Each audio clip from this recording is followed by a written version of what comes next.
Po, shumë mirë bërë. Jemi në ndeshje. Ndërkohë ka filluar ndeshja. Ndeshja ka filluar dhe ka filluar për një mesazh, do ta tregojmë direkt, po do flasim çik për luftën e Lufta e tretë botërore, mo çfarë po bëhet shumë, kush është në studio shpejt e shpejt? Është në studio Ylli Doçi i dashur, po. Mirela Jorgo jonë e dashur, rikthehet Ralf Gjoni i shkëlqyer, ka vite pa ardhur. Dhe kënaqësi. Tani ta fani që lë çdo gjë për emisionin tonë. Këtë luftë kush na e solli? Një sekond se dua ta them këtë. Kur thanë Drita Fani për ambasadorët edhe kështu që janë ta vendet ta kubenca gjëra ata. Jo thanë ata kolegët e tjerë, s'është e vërtet. Ja doli. Tak doli ajo gjëja, si i ra në kokë ai, kupton. Nga na erdhi kjo luftë, Ralf? Si filloi kjo gjë? Kjo këtu në studio apo ajo në televizor? Këtu në studio është efekti. Po. Se kolegja jon uroi vetëm për Ramazanin. Po. Dhe tha që po është dhe kreshma e të krishterëve. Dy kreshma, katolike dhe ortodokse. Njëkohësisht. Po për ata pse nuk flitet ta? Një minutë tani, se fillove këtë, do më lejosh prit se kemi shumë idiotër që do e keq kuptojnë këtë që sapo the ti. Shumë analfabet, se nëse na la një gjë Turqia me sukses të papar në 500 vjet, na la atë ignorancën dhe analfabetizmin. Pikrisht njerëzit sot më thonë mua që Skënderbeu ishte tradhtar, më thanë para ca ditësh në një qoftëri. Me fjalë është histori e vërtet. Po e prekim këtë, ndoshta pak më vonë ose në një ditë tjetër, po është unë si shqiptar, në këtë muaj ndihem shumë i privilegjuar që në këtë moment shoqëria jonë gjendet mes tre, le të themi, momenteve të shenjta, Ramazanit, kreshmës katolike, kreshmës ortodokse. Tregon një lloj uniteti. Të rregullores bardhëzisë me telefonin. Endrish ateiste dhe nuk e ka këtë pikë fare. Dhe mendoj që duhet të ketë një respekt reciprok që në bulevard kur dalin, mos ketë vetëm Ramazan, ketë edhe kreshma. Prit, se jemi, ka edhe njerëz që nuk janë fetar. Unë bashkohem me ty. Tani nga erdhi kjo luftë, se kjo lidhet, kjo banderola, ignoranca e atij robit që më thot mu që Skënderbeu është tradhtar dhe që nesna e kanë imponu fen turku, se duan me nxjerr turkun dhe otomanin atë Osmanin si të mirë, si një pushtues benevol që na erdhi dhe me integritet, me kredibilitet dhe na dha mendeve, na dha qytetërim, na avancoi, ne provinca e Qelbur, këtu që as s'na pirte njëria nga Stambolli, se të gjitha i morën për vete.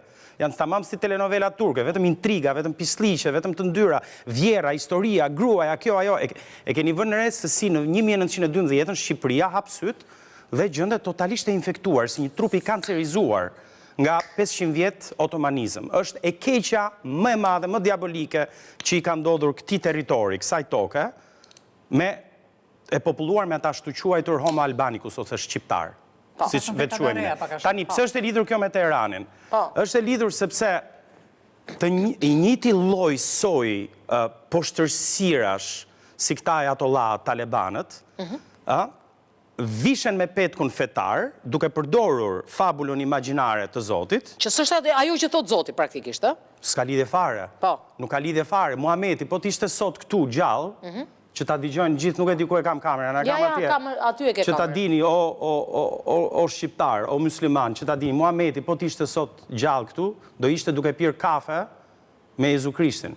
Nuk ka asnjë... Pasaj bukur kjo dhe më rëgjetë. Nuk kam asnjë dyshim, Jezu Krishti po e po. Se është një nga figurat më tolerante të historisë, po e marim si figurë historike, s'po e marim si Zot për ne të krishterët. Por as nuk ka diskutim, këta e kanë përdhunuar fen. Dhe në qofë se kjo qënë ka feja që të vrasësh gratë me gur, e të kesh polici morali, apo në Pakistan mora vesh sot në Afganistan, talibanët kanë kaluar një ligj ku për shumë ti mund të arrahësh gruan dhe nuk futet më në kodin penal, po merret si një mas e brëndshme familjare që merr burrin ndaj gruas, për sa kohë që nuk i thyen kockat. Pra, është ky keq kuptimi i fesë që po na çon drejt kësaj lufte? Dgjoj, Ornela, sa e bukur. Për sa kohë që nuk i thyen kockat gruas, pranohet rrahja. Nuk ka problem, mund ta tërheqësh për flokësh, mund ta përplasësh edhe në mur, mund t'i bjerë edhe të fikët. Ke lexuar librat e shenjtë? Po, i kam lexuar. Jam shumë i lexuar. Po, të dy i kam. I kam edhe në zyrë, të dy. Mos ma prish, këtë dhe flasim. Po duash flasim për Kur'anin e për Bibël. Jo, po se po e shikoj me shumë urrëtie, kupton? Librat e shenjtë janë librat e shenjtë. Më fal. Jorgo e ke mbi emrin? Po, më falë, se nuk e kuptova fare ndërhyrjen. Unë po flas për talebanët që rrajnë gratë dhe ti më thua mua një talebanët, ata janë popull që kanë pavarësinë e tyre, kanë shtetin e tyre. Unë sa po thash që s'ka lidhje me jo, librin e se po e shenjtë. shikoj për Jo, ai po thotë që ajo që bëjnë ata shkon kundër librave të shenjtë. Se nuk e kuptova fare. Lutem, e mbajmë në nivel logjik të paktën, mos ta ulim pak. Mos ta ulim poshtë kësaj, një sekond. Jo, mendim kote ke lexuar librin e shenjtë, nuk e pranojon. Vjen keq. Do e mbajmë në një nivel. Poshtë këtij niveli unë nuk e ul.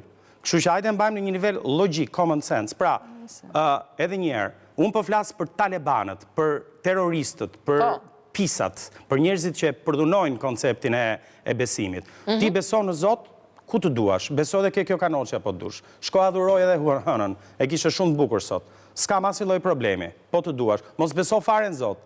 Por mos më hajde mua të më imponosh në mënyrë politike një mod de vie dhe një mod de pensée ose modalitet të menduari, duke e futur pastaj në kode politike, penale, kushtetuta, ligje, formon edhe parti politike, vjen në pushtet dhe më del me një shëmtirë si ai Ajatollahu që u rrotulloft në ferr.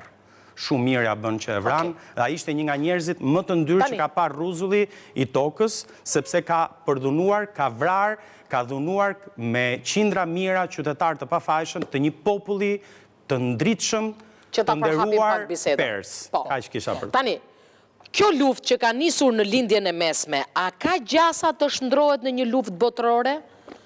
Sepse shkaku që tha me të drejtë Ralfi është një bastardim i fesë në mënyrën më ekstreme, dhe unë bashkohem me mendimin e Ralfit. Unë do të thoja që kjo luftë në lindjen e mesme nuk është fillimi i luftës. Unë mendoj që deri në 2010 jam i sigurt që nuk ka pasur shumë njerëz që mendonin që ishte e mundur lufta. Deri nga viti 2010, po them unë. Nuk e dia ju kujtohet ju koha para 2010. Ja se po na gjen Endri në lajm atje që. Dhe 2014 është koha kur çuditërisht Europa nuk bëri fare zë kur një shtet i pavarur u sulmua dhe u dhunua, u pushtua dhe u coptua. E kam fjalën për Ukrainën që ju morë. Kushta që zbëri Europa që? Asi fjalë. Po tanket më kush e çoi? Asi fjalë. Europa i çoi tanket. Prit, po flasim 2010 apo jo? Në 2015, jo. Në 2014. Krimea. Kur mori Krimen, çfarë tha Europa? Asi gjë nuk tha Europa, akoma merrte gaz nga Rusia. Sa ishte 24 orë apo jo? Bam shumë. Është qet fare. Hyn në Krime. Endri. Kështu që sot unë do kemi luftë të tretë? Dgjoj, konkluzioni është ky. Po.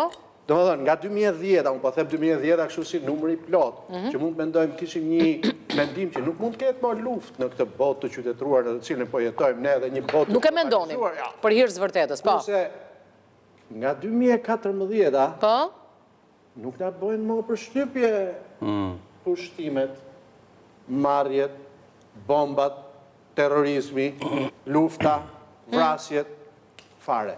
Endri? Dhe prandaj lufta e tretë për mua ka filluar me normalizimin. Normalizimin e kësaj gjendje dhe frika ime është në këtë kontekst me luftën në Iran, është që nuk do ishte një çudi që në bombë në një kështu si quajmë ato predhat në raketa, the missile. Që gabimisht ti gjunte asaj Turqinë e gjuajtën. Asaj Al-Aqsës. Al-Aqsa mos? Xhamia, po. Xhamia. Po, e famshme. Po me u gjujt ajo. Preket gjithë thelbi. Me u gjujt ajo. Të shipas, jo të thel, varet se si kanë perceptive njerëz. Ajo që po themun është nuk kanë i befasi nëse do kishte. Endri? Zjerohet konflikti. Po. Endri, po? Për luftën e tretë. Po, ka filluar? Sa më duket. Ka filluar? Po, mbase jemi në luftë dhe nuk po e kuptojmë akoma. Eksakt. Sepse që t'jetë një luftë që quhet botërore, duhet që të përfshi disa kontinente. Po. Dhe duhet përfshi disa fuqi të mëdha. Se kanë filluar lajmet to janë në shtetet më të sigurta nëse fillon lufta. Kanë filluar këto, kanë filluar dhe këto gjasme goditjet sikur i bëjnë me AI, domethënë që ta them definicionin, pra që t'jetë luftë botërore duhet të jenë disa kontinente dhe duhet të jenë disa fuqi të mëdha që të përfshihen. Po. Po më të mëdha janë përfshirë më? Fatikisht tani janë përfshirë, nuk janë përfshirë përballë njëra tjetrës. Po. Por janë përfshirë. Po. Rusia është përfshirë me Ukrainën. Po. Shtetet Bashkuara janë përfshirë me Iranin. Dhe janë dy kontinente, në Evropë edhe në Azi. Po flasin fuqitë e mëdha, se tani Izraeli është fuqi lokale. Çmimet Kacafiu. Kështu që njëkohësisht shikojmë që ushtar korean, Koreas Veriut shkojnë dhe luftojnë në Rusi. Kina njëkohësisht ndihmon Rusin. Në ana tjetër Kina ndihmon Iranin, në ana tjetër Shtetet Bashkuara ndihmojnë Ukrainën. Indonezia, New Zelanda, në një moment caktuar Argentina, Afganistani me Pakistanin, janë fut tanket e Pakistanit me kilometra në kufirin brenda. Ata janë fuqi rajonale, po themi këto që janë fuqi botërore, se fuqit botërore është Okej, Mirela, si të duket? Që ka përshtimin që mund edhe të ketë filluar lufta. Unë mendoj në një këndvështrim tjetër, sepse mendoj në momentin që Irani... Duke pritur. Kalon e bredh apo jo? Jo, ne duke pritur ato që quhet legal definition, do të thonë pas na 20 vjetësh, pas 20 vjetësh e librat e historisë do thonë sa budallënj ishin ata, kishte filluar luftat ata. Po as dinin asgjë. Po e çuditshme Ralfo, njerëzit nuk ju bën përshtypje fare, or ka filluar lufta, punë e madhe të bëj çfarë duhet. E kupton, domethënë njerëzit janë me një psikologji kështu.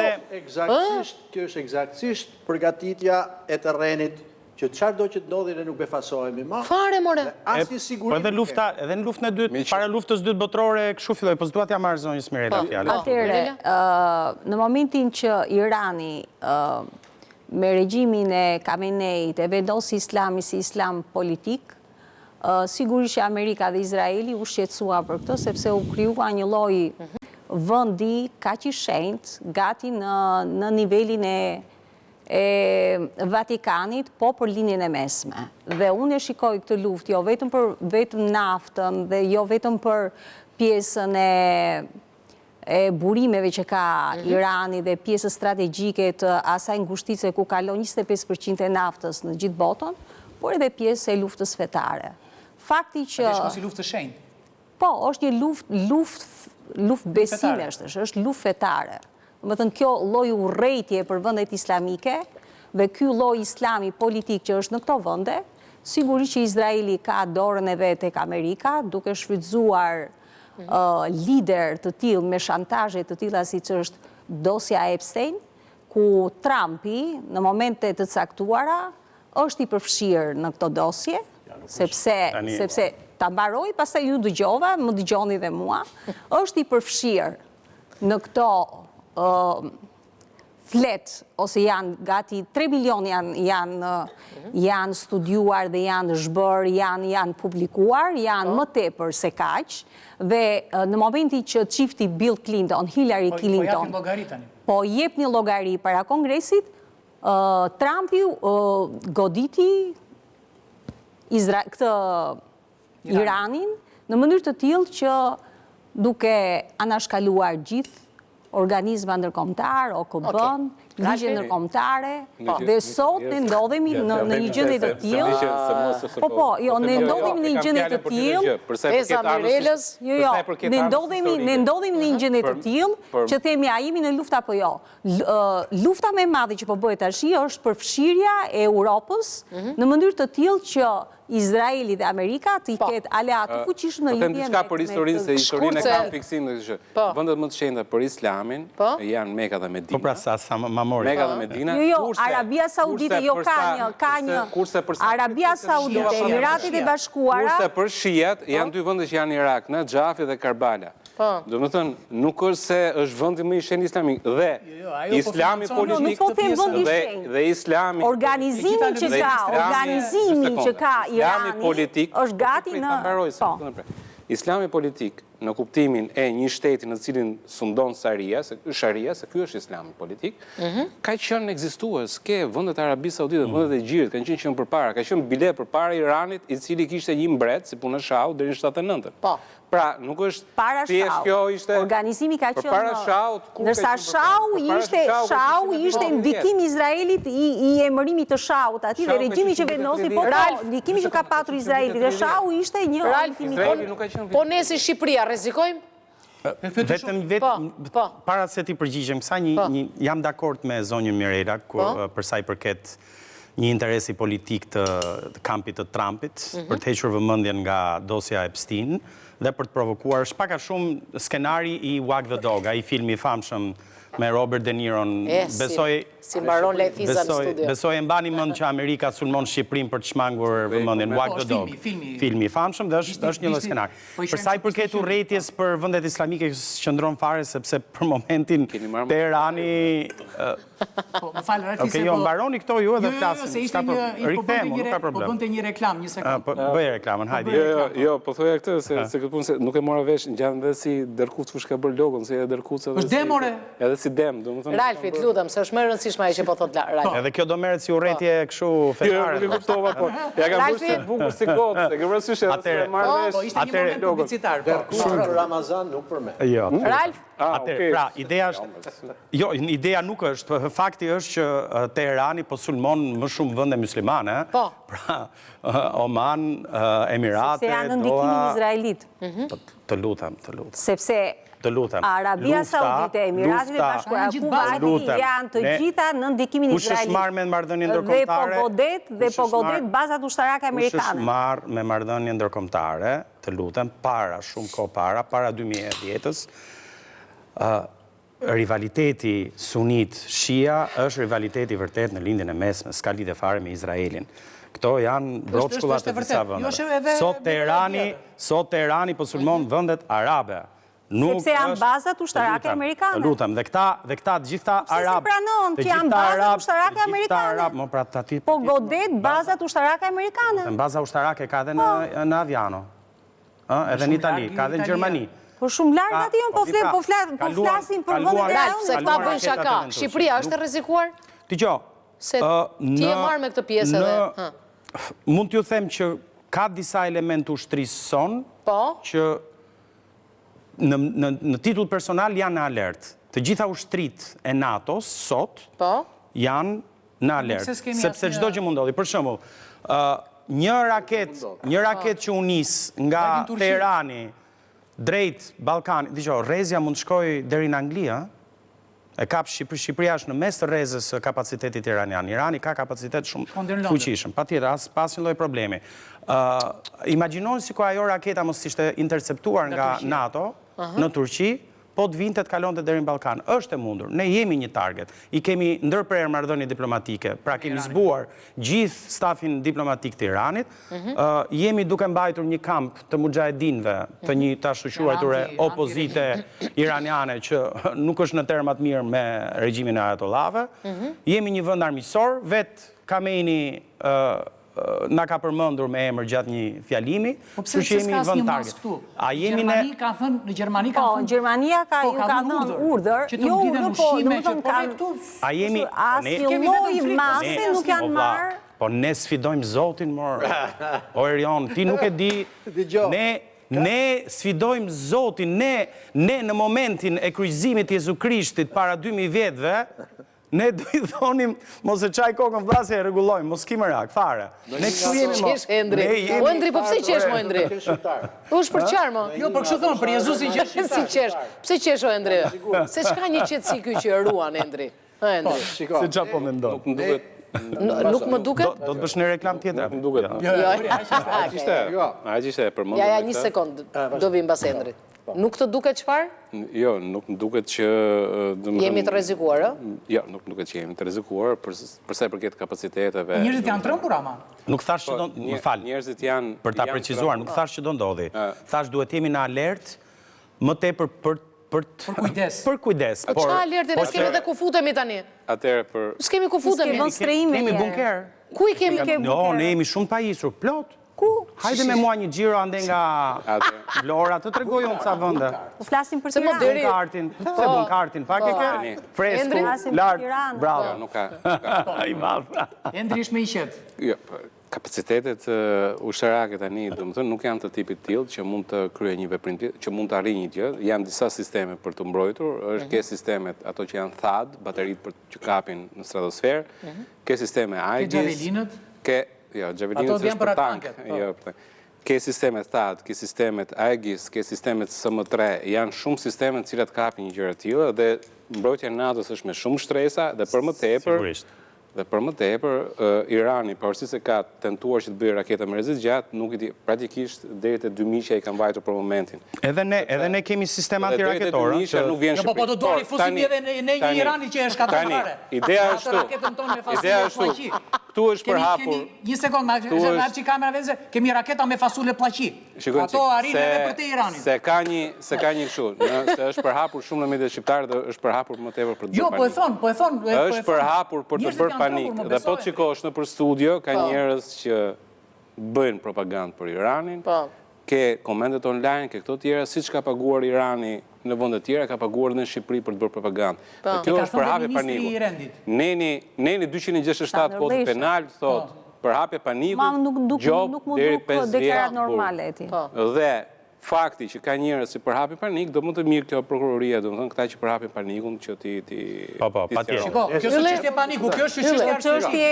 Çështje marrje masash dhe nuk është çështje paniku. Duhet kuptuar në Shqipëria është vend i vogël, fatmirësisht Zoti na ka mbrojt gjithmonë, se ne nuk do kishim mbijetu, nëse do kishte qenë aftësia jon shumë e madhe mbrojtëse asnjëherë në histori.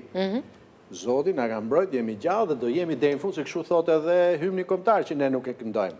Zoti vete tha me gojë, kombet shuen përmbi dhe, por Shqipëria do të rrojë. Për këto s'ka nevojë, luftojmë ne. Po mirë, nuk dorim në dorë të Zotit gjithkohon, merren masat. Shiko, ajo që po them nuk. S'ke ushtrinje, s'ke asnjë përgatitje. Çka kemi ne që të marrim masa një? Mos u lodh, mos. Ne shkatruan bunkerët. Por. Armatime s'kemi. Na rrofshin ato kallashet 97-ën kur si ka dorëzuar. Ke shkatruar të gjitha. Për Shqipërinë. Nuk kemi Nuk të rinë në dorë të Zotit. Nuk kemi merak për Shqipërinë. Nuk kemi merak se nuk. Si s'ke merak për Shqipërinë? Sfiguron, a? Ajo që duhet bisedojmë për muhabet është a jemi apo nuk jemi në një periudhë me të vërtet krejt ndryshe nga ajo që mbaroi me ardhjen e Obamës në pushtet. Se unë kur them 2010 e rrotulloj rreth ardhjes së Obamës në pushtet. Dhe unë besoj që ne jemi në një realitet krejt tjetër që është bërë gjithmonë më i qartë pas vitit 2020, jo 2010. Dhe normalizimi i luftës, normalizimi i sulmeve dhe i coptimeve të vendeve si që është mes të Europës, apo ku do të gjetë, është ai realitet për cilën unë mendoj e meriton fjala lufta e tretë botërore, pa u shqetësuar për këtë punë. Dhe zotëria tha që kjo do të ishte e vërtet nëse do ishin përfshirë fuqitë e mëdha. Kush janë fuqitë e mëdha? Amerika është një fuqi e madhe, Kina është një fuqi e madhe, Rusia është një fuqi e madhe. Tashi, a mund të përfshirë ato? Po më shpjegoj një gjë që e nisi Mirela. Si mund ta marri Trumpi tani çmimin Nobel? Po s'ka rëndësi. Po se për paqen. Ore, a hartoi bordin e paqes ai? Por çfarë u bë ky bord i paqes? Bordi i paqes u bë. A u mblodhën parat? Çfarë thon? Po jo më zotri, i mori parat atyre vendeve dhe nisi lufta bordi i paqes kur ka plas lufta. Bord paqe, no ç'a bord paqe? Ka plas lufta, mo ç'a bord Ata paqe? plas lufta e thon bord paqe. Është për të sjellë ujë pishëm gaz, o Mirela, është për të sjellë ujë pishëm gazës. Lufta në mes Tiranës, nuk ka përfshirë edhe patjetër. Ka përfshirë edhe Kinën. Lufta në Iran i ka përfshirë të dy ato merrin naftën. Jo vetëm që janë të prekura nga çështja e naftës, por ka qenë ato do bënin një është një luftë fetare apo ekonomike? Të gjitha janë të gështetuara. Janë të gështetuara bashkë. E ke ekonomike, e ke fetare, amplifikuar në mënyrë drastike. Qysh nga koha e Obamës, është amplifikuar. Feja është amplifikuar nga koha e Obamës. Kemi trazimin e lindjes së mesme, me ISIS-in që shpërtheu dhe Obama asnjëherë nuk e luftoi, dhe erdhi Trumpi për 6 muaj dhe u zhduk ISIS-i që tregon Ralf, ma shpjegoj një gjë. Pse sa herë ndryshonin këta presidentët e Shteteve të Bashkuara të Amerikës, ne kemi kështu situata herë të këndshme, herë të parkëndshme. Dgjom, është e qartë që me sa duket ka një mungesë objektivi dhe strategjie dhe ka edhe një unë kam qenë personalisht shumë dakord me shumicën e ideve të Trumpit, sidomos të 2016-ës, Trumpi 1. Trumpi 2 nuk e di ç'po ndodh, po duket një kaos i papar dhe ndoshta edhe një dhome ze erët, narcismi, miksuar me makiavelizëm, me psikopati edhe me sadizëm. Shumë lefe pas ka patur. Po, duket qartë. Ka një munges objektivi. Po qamë, objektivi që i qartë fare? Jo, objektiv nuk ka. Sa bleu naftën Kina me Yuan? Fap, i preu gishtat. Ka që objektivi që i qartë fare? Një minut. Qa ka më qartë se kjo? Më leo. Iku Venezuela, iku Irani, dolën direkt në loja. Nuk mund të krasojmë. Jo, po shfakt, kësh fakt, do të shi pa qartë, i qartë fare. Është e tërgjë, s'ka BRICS, no BRICS, idhu për pjetë s'ka. Do hiqnim nga ekuacioni elementin risk, vetëm nëse do pranonim që gjërat janë nën kontrol. Do të mdhejtë. Pra prit, mundo, po. Mund të bëjë se është Venezuela rangun e Iranit e rion, më vjen keq tash Irani tjetër superfuqi, Venezuela tjetër gjë. Pastaj hoqi Maduron, po la gjithë bashkëpunëtorët e tij vetëm për bërë biznes. Por të bërë biznes me ta. Erion nuk është dëgjoj. Kshu flisnin edhe kur Hitleri kishte pushtuar 2-3 vende të vogla dhe anglezët flirtonin me Hitlerin dhe nuk e quanin risk, derisa pëlqitin në Evropë. Kështu që nuk është për nënvlefsuar risku i përhapjes konfliktit. Imagjinoni një skenar, vjen nga poshtë, kurdët. E di kush është më i shqetësuar i sot në rajon? Erdogan. Patjetër. Kurdët janë ngritur. Imagjinoni të dali jashtë kontrollit e gjithë situata në Teheran. Të ngrihen edhe në Irak, të plasi. Imagjinoni javën tjetër Kina futet në Tajvan, futet në lojë Korea dhe Riut. Jo, thjesht imagjinoni, unë nuk do doja kur të imagjinoja, pra, por potencialisht a ka 1% risk që kjo të ndodhi, unë them po, 1% në risk. Tani, unë mendoj që ai elementi që të mdhenjtë e ka në kontrol situatën nuk ekziston. Unë nuk besoj që Amerika e ka në kontrol. Unë nuk e di çfarë është duke bërë në Teheran. Dhe shumë Amerikanë edhe brenda bazës së Magës, që kanë qenë kundër luftës dhe ndërhyrjeve, një minut, më fal ta mbaroj, që kanë qenë edhe kundër luftrave jashtë territorit amerikan, janë pak të çuditur me këtë që po ndodh. Se Trumpi erdhi në pushtet duke thënë no war, vetëm peace. Po, e thënë vërtet që bërë gjitha do paqe. Shife ku jemi sot. Tani, a din ata çfarë po bëjnë? Nuk e di. Ta themi pse nisi. Shiko, Irani nuk është se ka pasur një problem me Amerikën. Para 79-s. Para 79-s. Nuk ka pasur problem. Erdhën regjimi e Ajatollave dhe e bëri Amerikën si djalli i madh, si satana i madh, Khomeini, që ka qenë i pari, se ky është Khamenei, ky tanishmi. Rotollah. Që vdiq. Ajatollah është titull Rotollah i pari. I pari dhe mos harrojmë, akti i parë që bën ata sekuestruan personelin në ambasadës amerikane.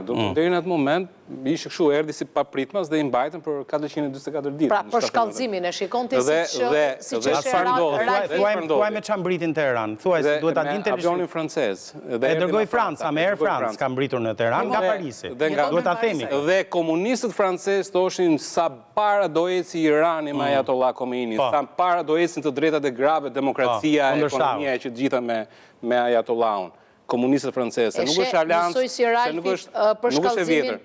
Përshkallëzimi ka ndodhur për shkak të kësaj politike që ka ndjekur kjo lloj klike. Si që tha Ralfi, njësoj, duhet kuptuar mënyra se si funksionojnë. Tani, të bëj një pyetje shumë thjeshtë. Irani, përpara se në çdo seancë parlamentit thonë vdekja e Amerikës, vdekja e Izraelit. Çdo parlamentar që është aty e thon, e kanë pothuajse si hymn të përditshëm, siç betoheshim ne pionierët e Enverit në luftë për çështën e Partisë së Nga, dhe këta thon po të njëjtin betim, vdekje. Dhe jo vetëm thon po të njëjtin betim. Thon që do ta jemi shumë dakord se Amerika vërtet i molep çdo gjëra, po vetë është rehat. Ta mbaroj. Është rehat. Si do Perëndia, domethënë. 2 sekonda. Ta mbaroj. Po. Pra, ky shtet thot, unë dua të zhduk Amerikën, betojmë që të zhduk Amerikën. Po merrem Amerikën, dhe betohet po të ta mbaroj sa çuditës keni. Jo, okej, po nuk është u betua tani që e sulmoi Trumpi. Është betuar nga 79-a deri në. Okej, po pse e sulmoi Trumpi tash pikërisht tash ne këtë po. Po le ta them, do e kuptosh.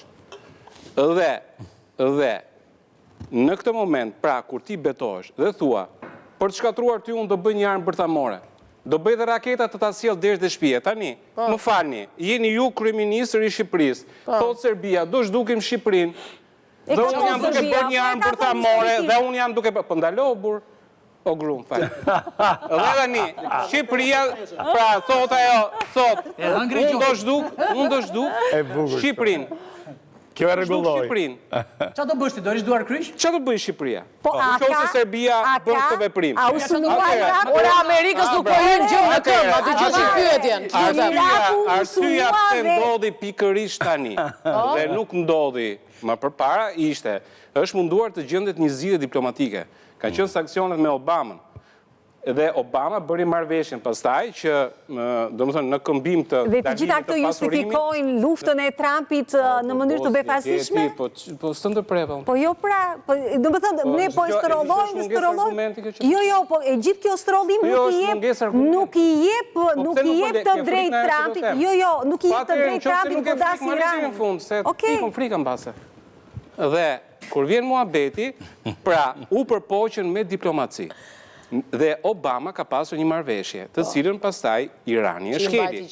Po, Irani e shkeli atë marrëveshje. Si e shkeli? Sepse vazhdoi pasurimin. Dhe sot Irani e pranon vetë. Ka prova që e ka bërë pasurimin? Po. Të lutem. Po, leo ta mbaroj. Okej, a ka prova se i më Po patjetër se i thon vetë, kemi 464 kilogram uranium 60% të pasuruar.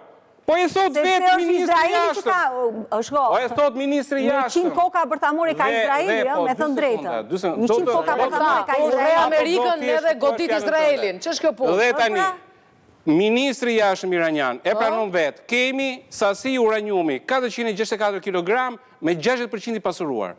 Dhe doli dhe Turqia Erdogani, tha në kuadrë të tratativave që u bënë në Turqi, që tha, këtë sasi që keni, në qoftë se bindë, lëjeni në u shpre dakord që ta lejnë në Turqi, në kuadrë të asaj që të jetë në kontrolin e Turqis. Pra, mos ta marrë Amerika këtë sasi uraniumi, sepse ka i vlerë monetare të sektuar dhe jo, por është këtu, ky uranium.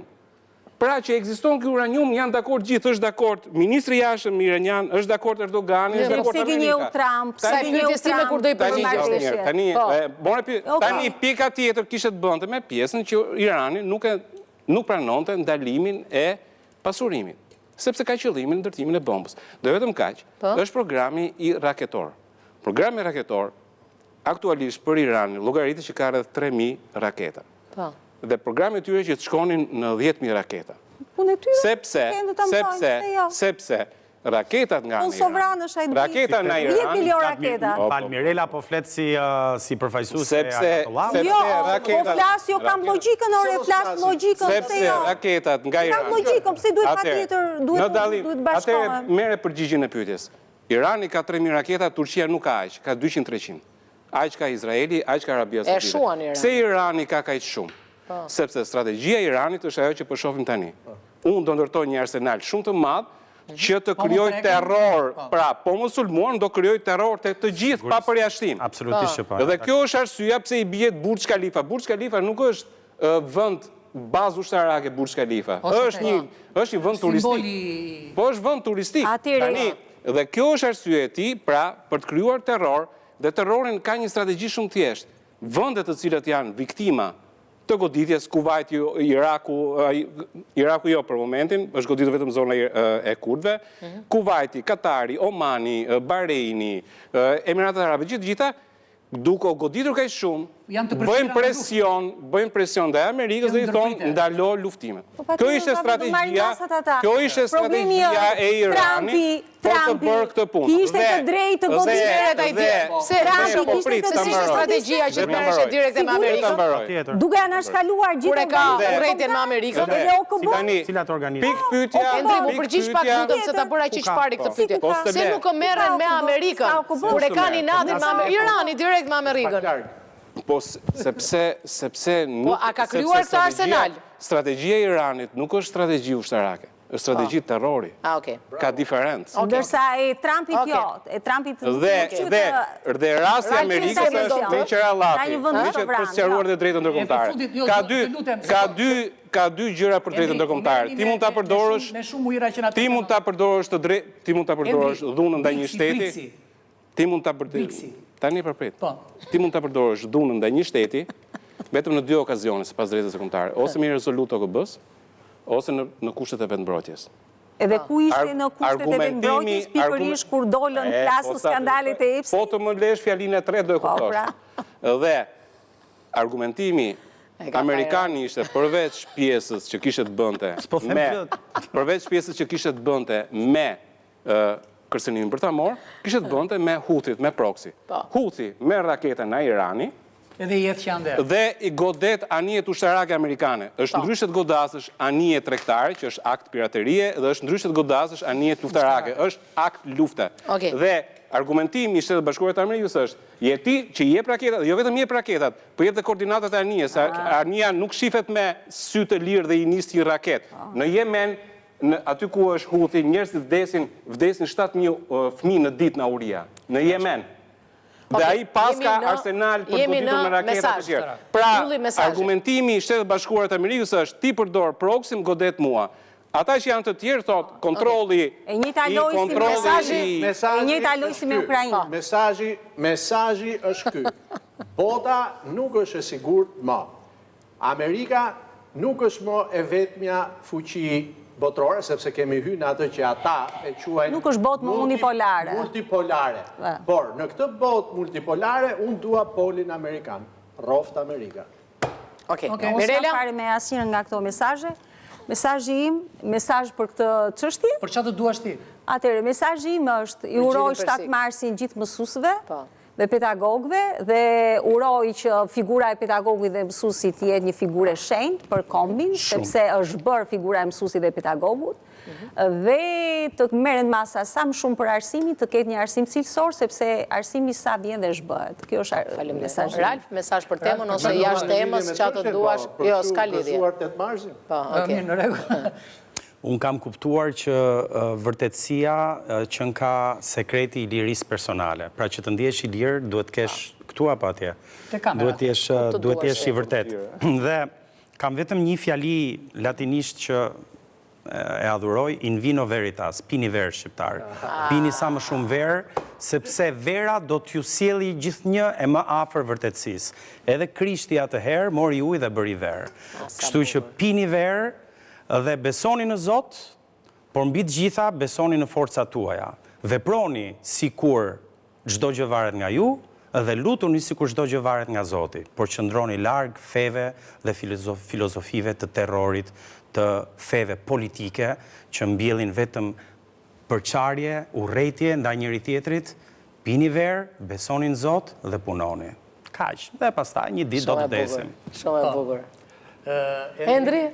Shumë e bukur. Do dhe ne marrum gjitha. Mos më thuaj që s'pi verë. Jo, ai mund t'japi një mesazh për makinat që ecin shumë shpejt, ku të më për qatë doj, ka mëndin e tjetë. Jo, të mbaroj sa më shpejt e Iran dhe mos kthehet në një konflikt goxha më të gjerë, si që janë gjasa që pëndohen që mund të futet dhe Azerbajxhani brenda, pra diskutohet që mund të jetë Azerbajxhani përfshihet, se 1/5 e popullsisë në Iran është Azerbajxhanëse, si etnike, edhe është realisht problematike. Kështu që inshallah mbaron sa më shpejt ajo situatë aty dhe uroj që të paktën populli iranian, domethënë pas 47 viteve diktaturë ajatollave, domethënë të paktën të ketë diçka për tesur. Se është gjuna në 79-ën Irani ka pas GDP per capita 2800. Korea e Jugut e kishte 1800. Ishte më i zhvilluar Irani se shumë vende në botë. Dhe sot është 3800. Dhe është një lloj sikur ne të jetojmë akoma me standardin e Enverit. E kuptoni se sa mbrapa e kalon ai vend? Dhe është gjuna se janë popull jashtëzakonisht i zgjuar, janë shumë të zgjuar. Ata të paktën që jetojnë në Evropë që kanë pas mundësinë që të kontaktojnë një ose dy aq sa mund të takohen, domethënë, po kam takuar edhe në Shqipëri të tillë. Më kam bërë përshtypje që janë njerëz jashtëzakonisht të edukuar, domethënë dhe dallojnë goxha, domethënë ata nuk janë arab, janë popullsi indo-evropiane, por ka një mënyrë sjellje, ka një edukat, ka një dashuri për arsimin e këto tjera që të bën që të mendosh që janë sikur t'i hapet pak rrugat, më thjalë të jetojnë mirë për veten e tyre. Kështu që urimi im është për ata, domethënë inshallah ecin më mirë, domethënë. Erjo? Unë s'kam në një mesazh shumë të madh, po them kështu që për ata që fërkojnë duart nga lufta, bëuni gati për ritje çmimesh, se konflikti ka shumë forma, nuk ka nevojë të vi raketa, po vinë ca raketa të tjera më të vogla te tavolina edhe. Mirë, duke falendëruar miqtë tanë, shkojmë në publicitet dhe shihemi pas pak do jemi këtu.